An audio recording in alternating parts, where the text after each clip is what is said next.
నమస్తే. ప్రస్తుతం మనతో పాటు సీనియర్ జర్నలిస్ట్ దాము బాలాజీ ఉన్నారు. ఆయనతో మాట్లాడారు. నమస్తే సార్. సార్, అఘోరి శ్రీనివాస్ ఇప్పుడు ప్రస్తుతం రిమాండ్ లో ఉన్నారు. అయితే ఈ రోజు ములాఖత్ కి వాళ్ళ నాన్న, చెల్లి అండ్ బావ అలా కుటుంబ సభ్యులు అయితే వచ్చారు కలవడానికి. వచ్చిన తర్వాత అంటే కలిసి వచ్చిన తర్వాత బయట మీడియాతో మాట్లాడే ప్రయత్నం చేయలేదు. అండ్ మాట్లాడించినా కూడా అంటే చిందులు తొక్కారు అని చెప్పుకోవాలి. అండ్ ఇంకో పక్క అతనికి అంటే శ్రీనివాస్కి మొత్తం ఎక్స్టెండ్ చేశారు, మళ్ళీ బెయిల్ రాకుండా చేస్తున్నారు. అసలు ఇదంతా ఎట్లా చూడొచ్చు అంటారు సార్? కొద్దిగా అంటే మామూలుగా అఘోరి శ్రీనివాస్ మీద అనేక మిత్తులు ఉన్నాయి. అదేంటంటే అఘోరి శ్రీనివాసు i20 కారు వాడడం, తర్వాత ఐఫోన్ వాడడం, డీజిల్ ఎట్లా అంటే ఎక్కడ దేశం అంతా కారులోనే తిరుగుతాడు. మామూలుగా మనకు ఇక్కడ నుంచి బెంగళూరుకో లేకపోతే ఇంకో చోటుకి వెళ్ళి వస్తే డీజిల్ బిల్లు వాచిపోతుంది.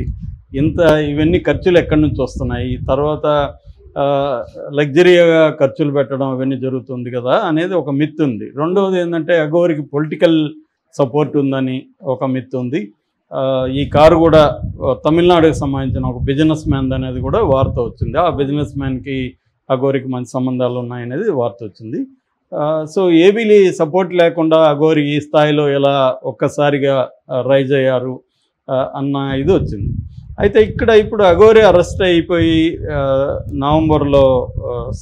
ఏప్రిల్ 22న అరెస్ట్ అయ్యాడు. సో అరెస్ట్ అయ్యి ఇప్పుడు 10 రోజులు దాటిపోయింది. మళ్ళీ ఎక్స్టెండ్ అయ్యే అవకాశం కనిపిస్తుంది. 14 డేస్ లోపల బెయిల్ రావాలి మామూలుగా. కానీ ఇక్కడ కొన్ని ఆశ్చర్యకరమైన విషయాలు ఏంటంటే అఘోరి లాయర్ని పెట్టుకోవడానికి కూడా నాకు స్తోమత లేదని కోర్టులో అఘోరి శ్రీనివాస్ చెప్పేశాడు. సో నాకు అందువల్ల మామూలు కోర్టు ఏం చేస్తుందంటే లాయర్ ఎవరు లేనప్పుడు లీగల్ ఎయిడ్ కౌన్సిల్ అంటారు. లీగల్ ఎయిడ్ కౌన్సిల్ పర్మనెంట్గా అక్కడ ప్రతి కోర్టులో ఎవరో ఒకరు అడ్వకేట్ ఉంటారు. వాళ్ళు గవర్నమెంట్ నామినల్గా పే చేస్తుంది. సో వాళ్ళని రవి అనే ఒక అడ్వకేట్ని పెట్టింది. సో ఇప్పుడు రవి మాట్లాడేది చూస్తే ఇతను బెయిల్ కాదు కదా, 10 ఏళ్ళు జైలు శిక్ష పడుతుంది అంటున్నాడు రవి అని. ఆయన మామూలుగా డిఫెన్స్ అడ్వకేట్లు ఎప్పుడైనా కూడా బెయిల్ తీసుకురావడం మీద డే 1లో కృషి చేయాలి. తర్వాత అతనికి శిక్ష పడకుండా చూడడానికి ట్రై చేయాలి. నేరం చేశాడో లేదని అది డిఫెన్స్ అడ్వకేట్కి అనవసరం. డిఫెన్స్ అడ్వకేట్ పని డిఫెండ్ చేయడం, క్లయింట్ని అతను నేరం చేసినా చేయకపోయినా డిఫెండ్ చేయాలి. అది డిఫెన్స్ అడ్వకేట్ చేయాల్సిన పని. అది కోర్టు చెప్తుంది నేరం చేశాడో లేదని. డిఫెన్స్ అడ్వకేట్ ఎప్పుడు కూడా నేరం చేయలేదని నిరూపించడానికే డిఫెన్స్ అడ్వకేట్ ట్రై చేస్తాడు. సో కానీ ఇక్కడ ఇతను పెట్టుకున్నాడు కాదు కాబట్టి అతను మీడియాతో ఏం మాట్లాడుతున్నాడు, ఆ బెయిల్ కష్టమండి అంటున్నాడు, తర్వాత ఇతనికి శిక్ష పడుతుందని చెప్తున్నాడు. సో ఇతను చేసింది ఏంటి? చీటింగ్, బేసిక్గా చీటింగ్.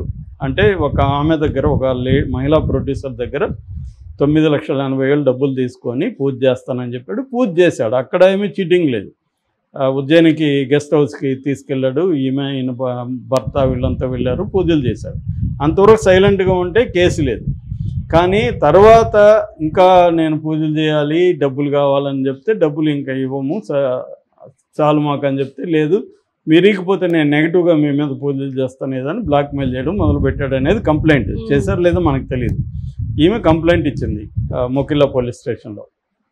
సో ఇప్పుడు అతని మీద ఏమేమి పెట్టారు? చీటింగ్, ఎక్స్టార్షన్, డబ్బులు డిమాండ్ చేసి తీసుకోవడం, తర్వాత క్రిమినల్ ఇంటిమిడేషన్ అంటారు. క్రిమినల్ ఇంటిమిడేషన్ అంటే బెదిరించడం, డబ్బులు ఇకపోతే నీ అంత చూస్తానో ఇంకోటో బెదిరించడం.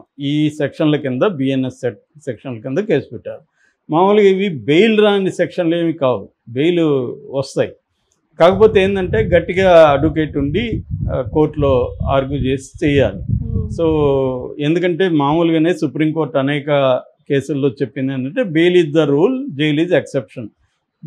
బెయిల్ అనేది ఫండమెంటల్ రైట్లో భాగము కాబట్టి ఆర్టికల్ 21 కింద బెయిల్ ఇవ్వాలని చెప్పింది. సో ఎప్పుడు బెయిల్ ఇవ్వరంటే ఇతను ఏమన్నా జంప్ అవుతాడా, అంటే వేరే విదేశాలకు వెళ్ళిపోతాడా, లేకపోతే సాక్షుల్ని ఏమన్నా బెదిరిస్తాడా, సాక్ష్యాధారం తారుమారు చేస్తాడా అని ప్రూవ్ చేస్తేనే బెయిల్ రాకుండా ఉంటుంది. చాలా కేసుల్లో బెయిల్ వచ్చేస్తాయి మామూలుగా. సో ఇప్పుడు మొన్న మాధవ్ దాడి చేశాడు అక్కడ, గోరంట్ల మాధవ్, ఆయనకి 10 రోజుల లోపల బెయిల్ వచ్చేసింది కదా.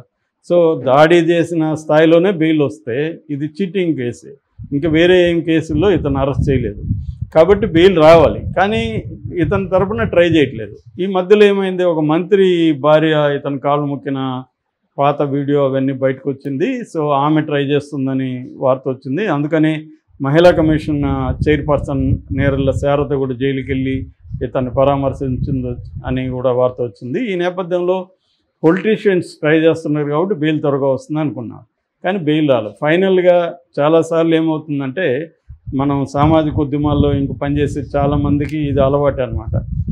చూసేటప్పుడేమో అందరూ ప్రపంచం అంతా మనతో ఉన్నట్టు ఉంటుంది.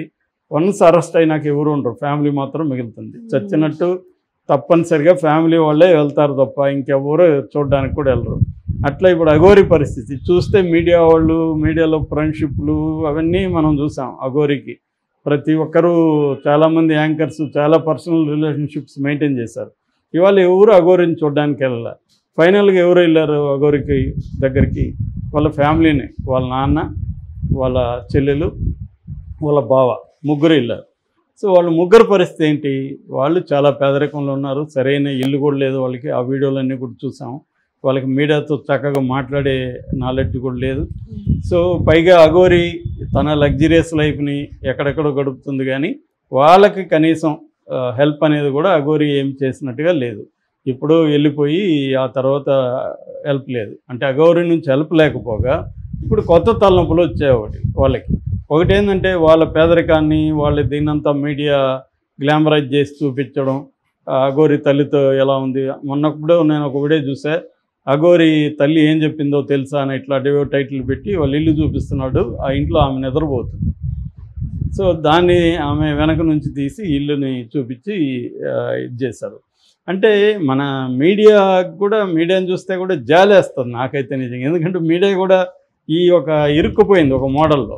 ఈ మోడల్లో ఉండే ప్రాబ్లం వల్ల ఏమవుతుందంటే ఏదో ఒకటి చేసి వీసి తెప్పించుకోవాలి అన్న దీంట్లో మీడియా ఉంటుంది, ఆ ప్రెజర్ ఉంటుంది. ఎందుకంటే సర్వైవల్ అనేది ఇవాళ మీడియాకి very very difficult. Unless political పార్టీల హెల్ప్ ఉంటే తప్ప ఈ మోడల్లో సర్వైవ్ కాలేం. ఎందుకంటే రెవెన్యూ మోడల్ అనేది ఇది సక్సెస్ఫుల్ రెవెన్యూ మోడల్ కాదు. సో ఈ నేపథ్యంలో ఇప్పుడు వీళ్ళు వెళ్ళినప్పుడు మీడియా వెళ్ళిపోయింది. మళ్ళీ వెళ్ళిపోయి వీళ్ళ ముందు మైకులు పెట్టింది. వాళ్ళకి ఆల్రెడీ కోపంగా ఉంది తల్లిదండ్రులకి కానీ వాళ్ళ ఫ్యామిలీ మెంబర్స్కి. ఎందుకు వీడు పనికి రానోడు, మనకేం హెల్ప్ లేదు, వాడు వెళ్ళిపోయాడు, వీళ్ళేదో వెళ్ళి పని చేసుకు. ఇప్పుడు బెల్లంపల్లి నుంచి హైదరాబాద్ రావాలంటే ముగ్గురు ఖర్చులు పెట్టుకొని రావాలి. వాళ్ళు ఏదో పనులు, కూలి పనులు ఇంకోటి చేసుకునే వాళ్ళు 2 రోజులు పనులు ఆపుకోవాలి. ఇతని కోసం ఏదో ఫ్రూట్స్ గిట్స్ ఏదో తెచ్చివ్వాలి. ఇన్ని చేస్తే మళ్ళీ మీడియా వాళ్ళు వచ్చి కెమెరా పెడితే వాళ్ళు ఏం చేస్తారు? వాళ్ళకి ఏం చెప్పాలి? వాళ్ళ దగ్గర ఏముంది ఇన్ఫర్మేషన్ చెప్పడానికి? వాళ్ళేదో చూసి కన్నీళ్ళు వేసుకొని, ఎందుకంటే జైల్లో ఉన్నాడు కొడుకు, ఎవరు చూసుకునేవాళ్ళు లేరు అనే ఒక బాధతో వాళ్ళు వచ్చి కలిసిపోదాం అనుకుంటే మీడియా వెళ్ళి మీరేం చెప్తారు దీంట్లో, ఏవో అడిగితే వాళ్ళకి ఇంకా చికాకు వస్తుంది కదా.